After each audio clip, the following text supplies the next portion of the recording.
సంగారెడ్డి జిల్లాలోని మైక్రోబాక్స్ బిస్లరీ పరిశ్రమలో అక్రమంగా తొలగించిన కార్మికులను వెంటనే డ్యూటీలకు తీసుకోవాలని డిమాండ్ చేస్తూ రిలే నిరాహార దీక్షలు ప్రారంభించారు. ఈ కార్యక్రమంలో సిఐటియు రాష్ట్ర కార్యదర్శి బీరం మల్లేశం, జిల్లా కార్యదర్శి జి సాయిలు, జిల్లా ఉపాధ్యక్షులు ప్రవీణ్, యూనియన్ నాయకులు శ్రీధర్, సందీప్, శ్రీను, శివ, వెంకటేశ్వర్, దత్తు మరియు కార్మికులు పాల్గొన్నారు. మండలం మల్లెపల్లి గ్రామంలో ఉన్నటువంటి మైక్రోబాక్స్ కార్మికుల్ని యాజమాన్యం అక్రమంగా తొలగించింది. గత 10 నెలలుగా తొలగించినటువంటి కార్మికుల్ని తీసుకోకుండా తీవ్ర అన్యాయం చేస్తూ ఉంది. కార్మిక చట్టాలు ఉల్లంఘిస్తూ ఉంది. కార్మికులు ఇవాళ యూనియన్ పెట్టుకున్నారనేటువంటి నెపంతో చిన్న గొడవ జరిగినటువంటి దాన్ని సాకుగా తీసుకొని మొత్తం కంపెనీలో ఉండేటువంటి 13 మంది కార్మికులకు 13 మందిని కూడా తొలగించడం అనేది చాలా దుర్మార్గం. ఒకవైపు అన్యాయంగా తొలగించారని చెప్పి యూనియన్ తరఫున లేబర్ డిపార్ట్మెంట్ లోపల కన్సలేషన్లో అడ్మిట్ చేసి కన్సలేషన్ ప్రొసీడింగ్స్ నడుస్తున్నప్పుడు ఆ కన్సలేషన్ అనుమతి తీసుకోకుండానే, కన్సలేషన్ ఆఫీసర్ యొక్క అనుమతి తీసుకోకుండానే వాళ్ళని టర్మినేట్ చేయడం అనేది కూడా ఇది చట్టాలను ఉల్లంఘించడమే. గత 10 నెలలుగా చట్టాలను ఉల్లంఘించినటువంటి యాజమాన్యం మీద చర్య తీసుకోవాలని చెప్పి లేబర్ డిపార్ట్మెంట్ మీద అనేక రకాలుగా ప్రయత్నం చేసినప్పటికీ కూడా లేబర్ అధికారులు కూడా చాలా నిర్లక్ష్యంగా వ్యవహరిస్తూ ఉన్నారు.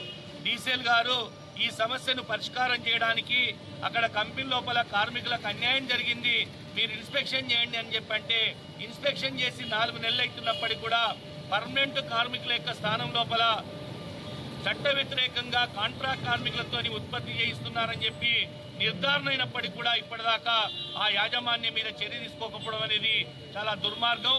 జిల్లా కలెక్టర్ గారిని, రాష్ట్ర లేబర్ అధికారులను, రాష్ట్ర కార్మిక శాఖ మంత్రి అందరినీ కూడా కలిసి మా సమస్యను ఇప్పటికే విన్నవించాం. అయినప్పటికీ కూడా యాజమాన్యం మీద ఇప్పటిదాకా ఎలాంటి చర్యలు తీసుకోకపోవడంతోనే ఈ రోజు నుంచి కలెక్టర్ కార్యాలయం దగ్గర మైక్రోబాక్స్ కార్మికులు వాళ్ళందరూ కూడా ఈరోజు వచ్చి ఇక్కడ రిలే నిరాహార దీక్ష చేస్తూ ఉన్నారు.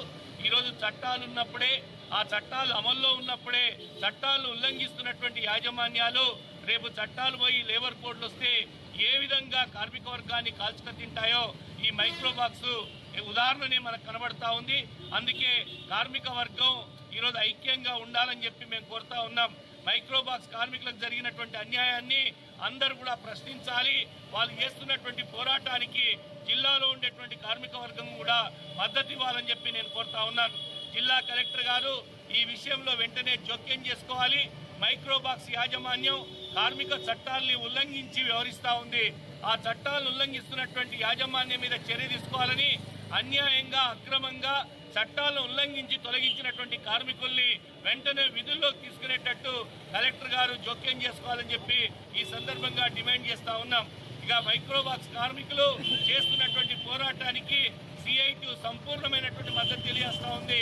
సిఐటియు వాళ్ళ వెంబడి ఉండి వాళ్ళ సమస్య పరిష్కారం అయ్యేంత వరకు కూడా వాళ్ళ తరఫున మేము అండగా నిలబడతామని చెప్పి ఈరోజు ఆ కార్మికులకు మేము సంపూర్ణమైనటువంటి మద్దతు తెలియజేస్తా ఉన్నాం.